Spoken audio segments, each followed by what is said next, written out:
Hey, what's up, ladies and guys? Hey, we're gonna take my Morrison concrete buggy that I have right there. It has the old original Wisconsin engine on it, and we're going to do an oil change on it. We're gonna drain the gas out of the gas tank, put some fresh gas in that thing, and try to get ready for the season. I was gonna sell it. I'm not sure if I'm gonna sell this one. I can sandblast it, get it nice and clean. This is the larger of my wheeled ones, of the ride-on style. I have another one that I already put a Honda engine on that I got to do a tune-up on, but I'm selling that one because the buggy itself is too small. So this one is all original, has a dual front wheels. It's an old one, but it definitely is a reliable one once you get it running. So I am going to change the oil on it. I'll show you changing the oil on it. I am going to use my little vacuum sucker out to suck out the oil, and we'll put 1030 oil back in it, and then we will drain the gas out of the gas tank in case there's water in it or something like that from over the winter. And we'll see if we can get this thing ready for the season or ready just to sandblast and put a nice fresh coat of paint on later on down the line. So yeah, it's time to start getting ready for spring. So the way I ended up with this Morrison is I actually bought two of them, and they were both all apart. And I took the parts off of one and made one good one. As you can see, I put new springs on for the chute or the platform, so the platform raises up. I took the good dual tires, all the good tires, and put them on this one. The other one had a brake on it. This one did not. So I actually put the foot pedal brake on it right there. So now at least this one has a brake on both tires, I do believe. Yep. And it has the old Wisconsin engine. I was going to put a big electric start engine on there, but this thing is a dinosaur, and it just keeps going. Once you get it running, it just runs. So I am going to clean it up, change the oil. The dipstick is down in there, right there. And as you guys, I don't know if you guys know, but I don't do concrete. Here's a dipstick on this old Wisconsin. Let's see. And you can see that it is very dirty. Very, very, very dirty. So it's definitely time. And we'll check the air filter, make sure there's no mice in the air filter. That's the air filter right there. The gas tank is protected a little bit right there. So we can take that and drain that gas out. And then once we get it running, we'll just let it run outside for a little while. And it should be good to go, at least if I need it for a job. And if I don't need it for a job, which I doubt I'm going to in the beginning of the season, I will hopefully be able to sandblast it, paint it, and get it looking new. Let's start with draining the oil. I'm going to drain the oil on this side. It's easier access. I don't know why the dipstick's on the other side. So if I can get this plug out, I might switch them.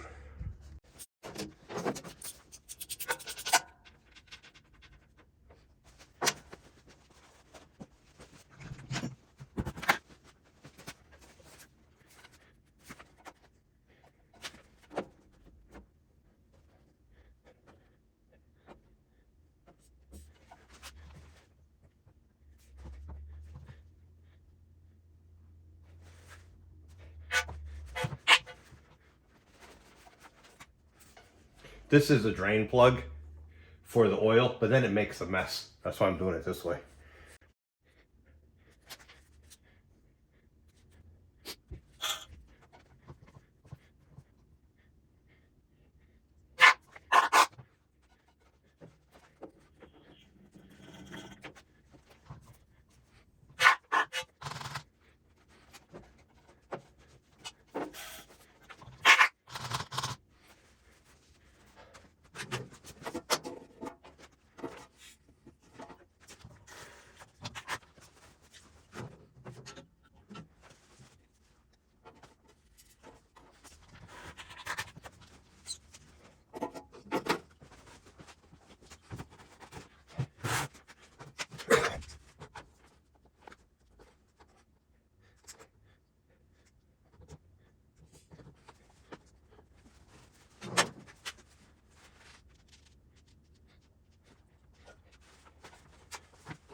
And you can see the oil come right up to the top, and that's when you know it's full.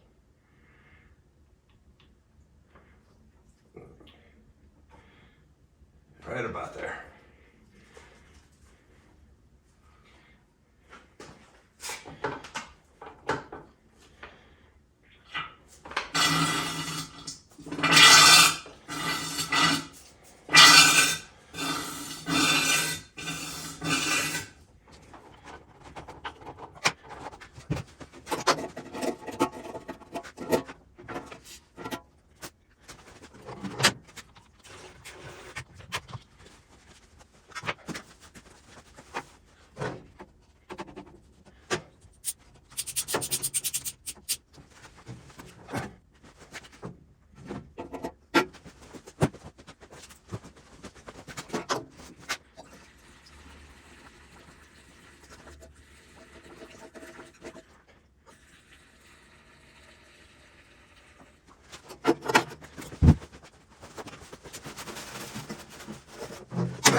In the warm weather, I'm going to have to wash this. This machine's filthy.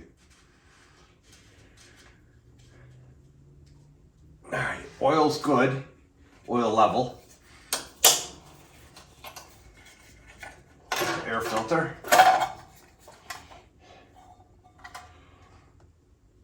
That's old and disgusting, but I don't have one. Actually, it's not that dirty.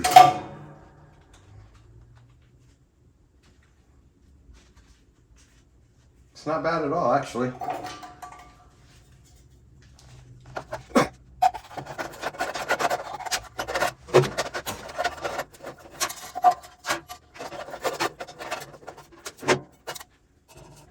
Not a real good design at all.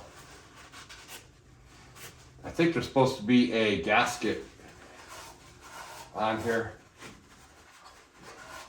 Yeah, it's all disintegrated. I'm gonna have to find a new air filter for this. RH2 is the part number, I guess. I have no clue what brand, but we're gonna have to look.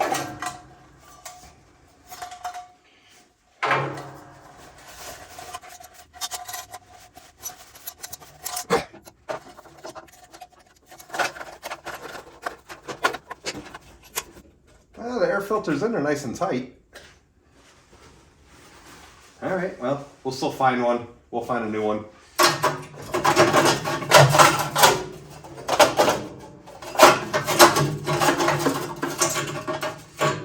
All the screws rusted off of the heat shield.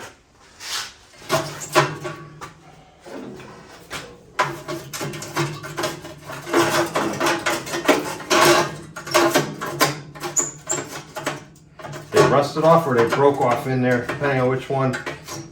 Looks like this one I could get one in. Let me see if I can get a self-tapper to stick in there.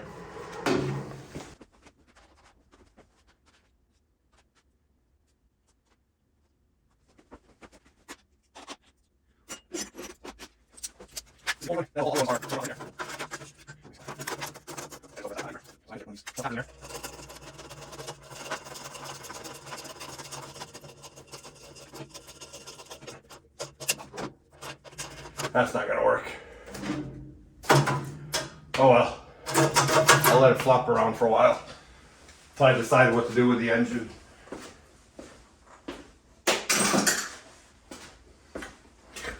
When I go to paint it, I'll take this off and I'll drill out the muffler maybe. Alright, well, let's see if we can get it started.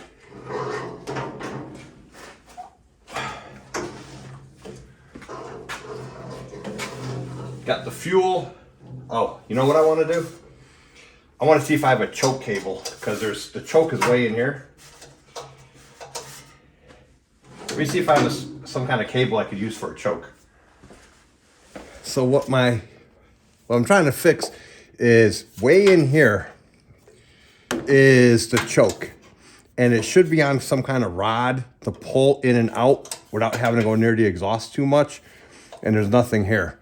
So what I decided to do is a really small hole in there. What I'm going to do is I'm going to take this piece of fence wire and I'm going to put that in there. I'm going to make a finger loop basically at this end. And then that way it's a little bit easier, I hope, to push it in and out.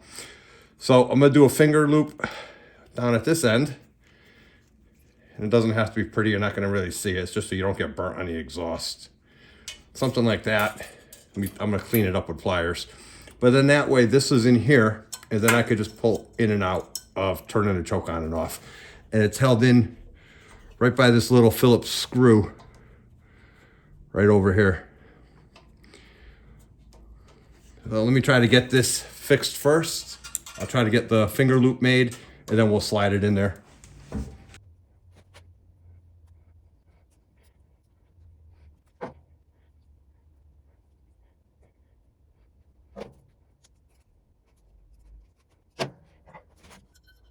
Well, the first thing I gotta do is try to loosen that screw up.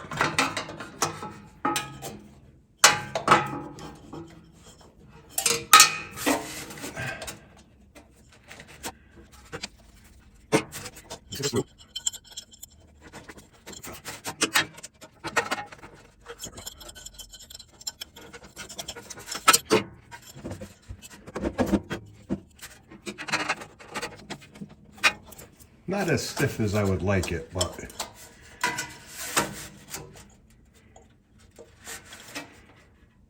let's see. Is it going all the way open? No.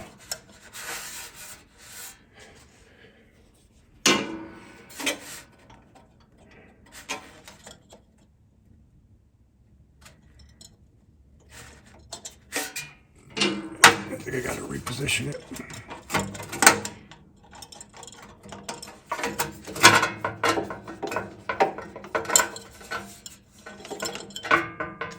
It might have to go in from this direction.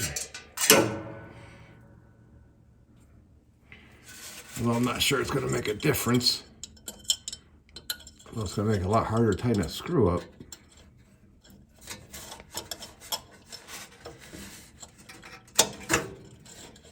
Yeah, see, that'll allow it to go further. Put a little bend in the end there.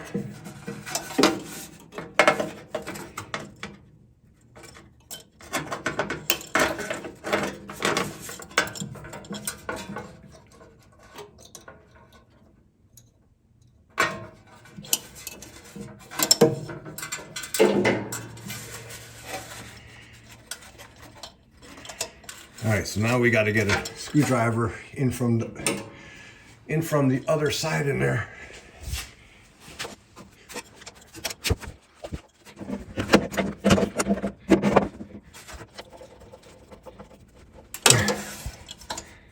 There we go. Choke on, choke off, choke on, choke off, choke on, choke off. That works. Makes it a little bit easier. So that's going to make it a little bit easier because when this is hot, you really don't like your hands touching it. I keep getting burnt. So here we go. Choke on, choke off. All right. Let's turn the fuel on.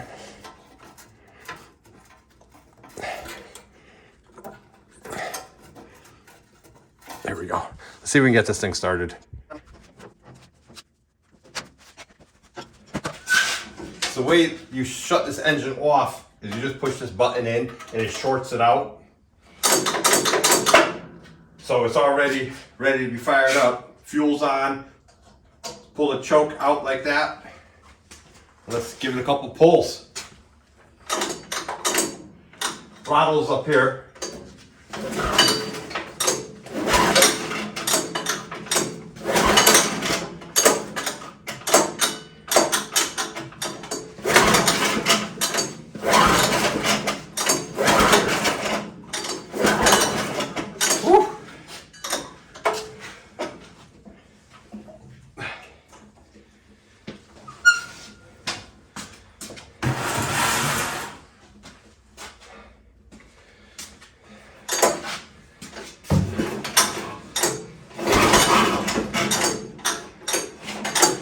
These engines always have a lot of compression.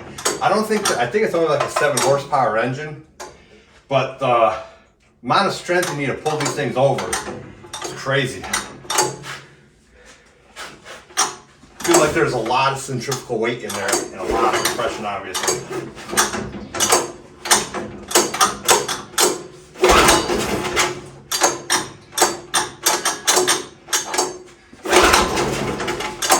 All right, when in doubt, let's give it a little starting fluid, see if we can at least get it started. I didn't drain the carburetor. There might be water in the carburetor.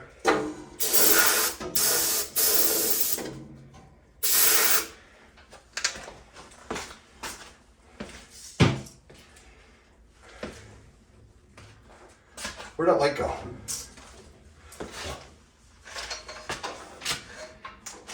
Oh, nope. It's not getting fuel. There's a big fuel leak. What happened? Okay, something happened where all the fuel's pouring out. I wasn't paying attention. And all the fuel started pouring out the bottom. You guys just see all the fuel just was pouring out the bottom. So I shut the fuel off already up on top. So let's take this back off.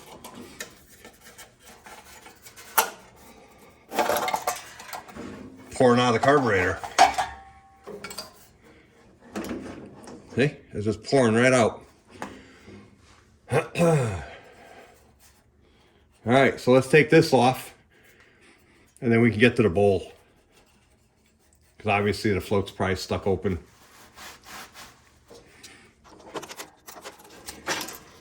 Oh, that would have sucked. I got it.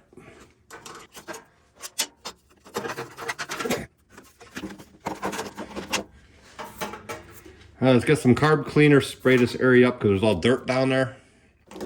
So that way we're not going to contaminate the carburetor. I'm sorry about my cough. I'm trying to get over it.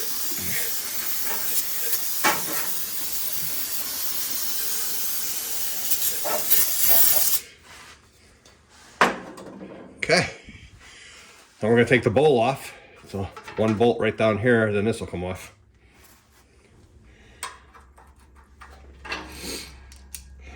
$13mm. Let's make sure we're righty tighty, lefty loosey. There we go. Oop. Fuel's off.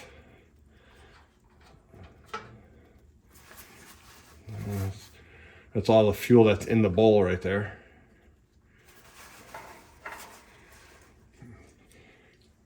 I gotta get more paper towels.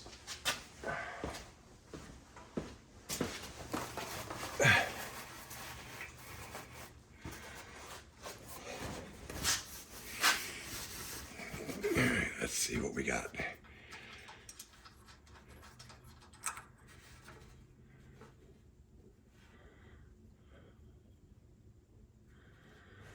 Alright, put this up top and carefully take this off.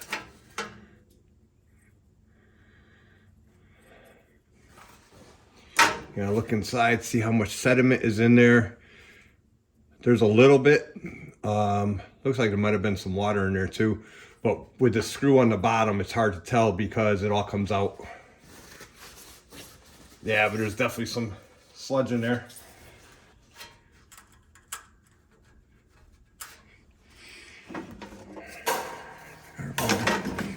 And there's your float. All right, let me go get a screwdriver and I'm gonna pop this off right here. This was supposed to be a quick oil change.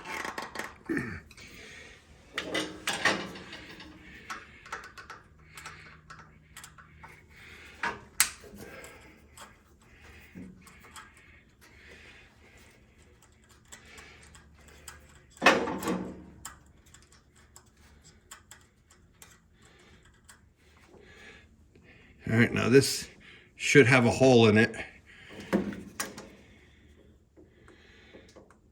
And it does.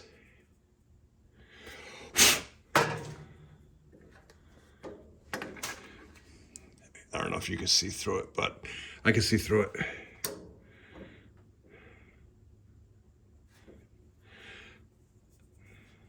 I'm gonna go get my cleaner, and I'm just gonna push the cleaner through there. I'm not too familiar with this carburetor, so I'm not gonna go too crazy tearing it apart, because I know it works as it is once you get it running. But I want to just kind of make sure there's no debris in there, and that looks nice. Hit it with a little bit of carb cleaner. Watch your eyes.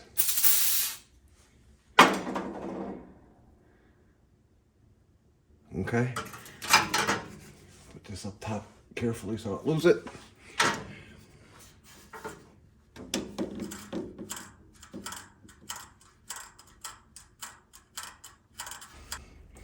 And here's the float.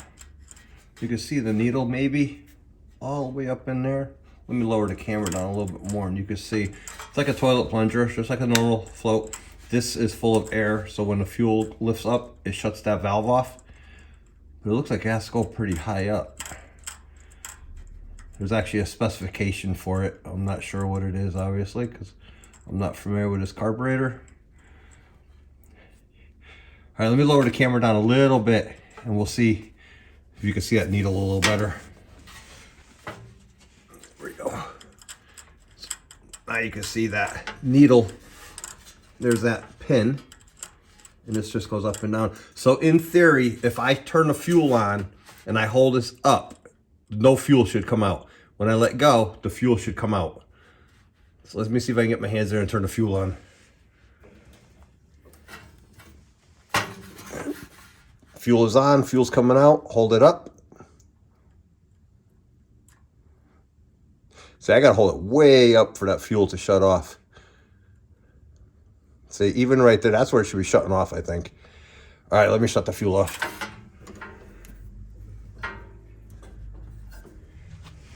So I'm gonna take this out, and I'm gonna see if that's an adjustable float. It's an older engine, so that might be an adjustable float in there.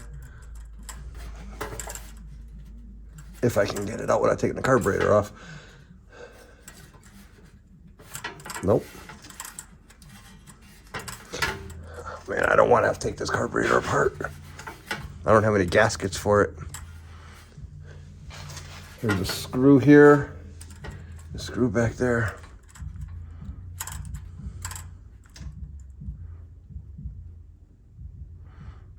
See, that should be.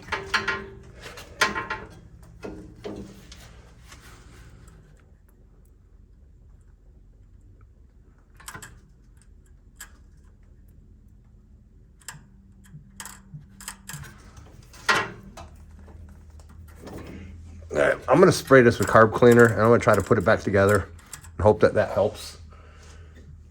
I really don't want to take that carburetor off because I don't have a gasket for it in the backside. Oh, let's see.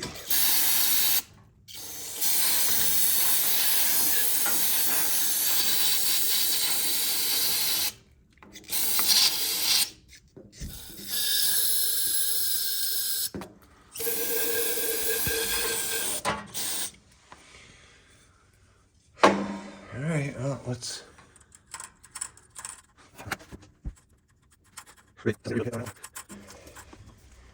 do this right.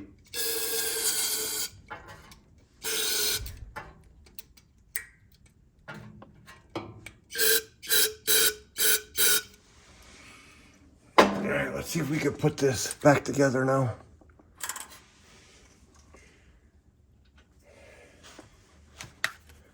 And if you know anything about my hands, I have extremely shaky hands. So this is the hard part.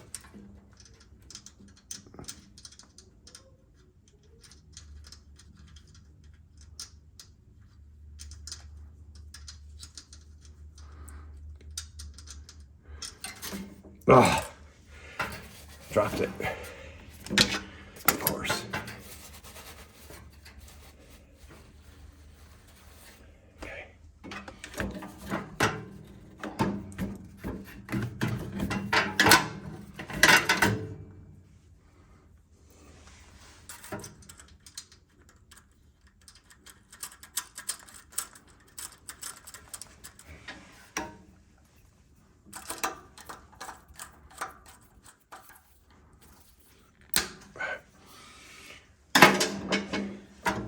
screwdriver.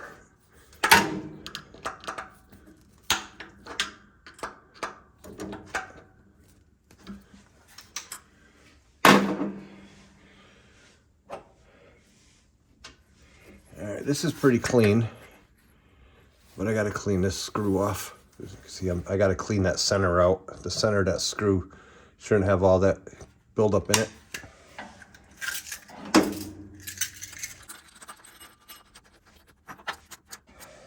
Let's turn the fuel on and see if it leaks. It should take a second.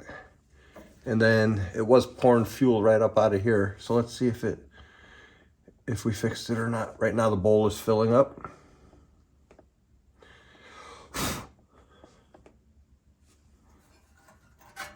And I don't see any leaks yet. We got to make sure we put the vent pipe, the block breather, back on. So far so good.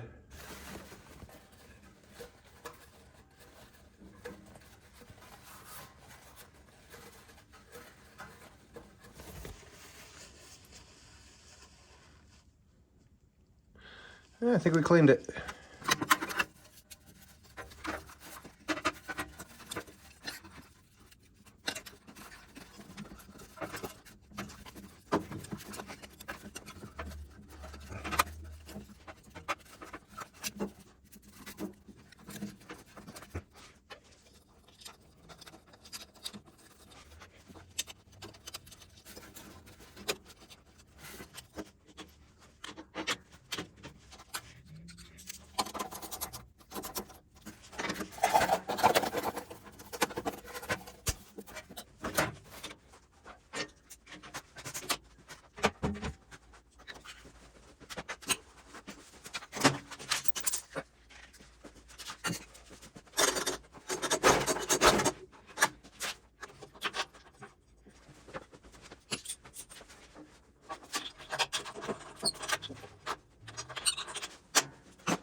right, guys, we're gonna wrap this up. I'm gonna let this thing idle out here for probably about 20 minutes, and I'm gonna get started on the other concrete buggy that has a Honda engine on it that I already painted, sandblasted and painted a couple years ago. Runs good. That's why I didn't want to switch out that engine. Just needed some clean gas and that carburetor cleaned out, I guess. And yeah, we're good to go on that buggy. So one thing, look what I noticed when I came out here. My John Deere. Let me bring you over there and I'll show you. So I parked this here in the winter, obviously when I was doing the snow last time. And look at this. There's a huge hydraulic leak from the cylinder. So we are going to have to rebuild that cylinder. So we got to add that to the list. I got to do a tune-up on it also. But that's my John Deere 790. So, oh, my pin's falling out. Yeah, so that's on the list also. We got to get that ready for spring. All right. Well, that's the Morrison. I'm not sure what model number it is. PB6R. It says right here, Morrison PB6R. So it's good to go. Engine runs good. This is that rattle. So fix that and we'll be good to go. Pressure wash it, paint it, and grease it up in the warm weather, and that machine will be good. Now I gotta get this one cleaned up and do the same thing. This is just a little Honda 11 horsepower GX34 or 340. I've been using this one for years. 30, 40, 50 tons in a week I've been hauling out of this one. It's pretty cool. This one, you set the throttle at full 3/4 throttle, and this is what engages it. And here's your drive pump right there. But the cable's out of adjustment, so it stays in drive. So you got to push it forward because the cable's too tight. So I'm gonna have to adjust the cable on this one also. So this one's a little bit more modernized, I would say. Those tires are not filled. Those are hollow tires. Those are the original factory or filled ones though.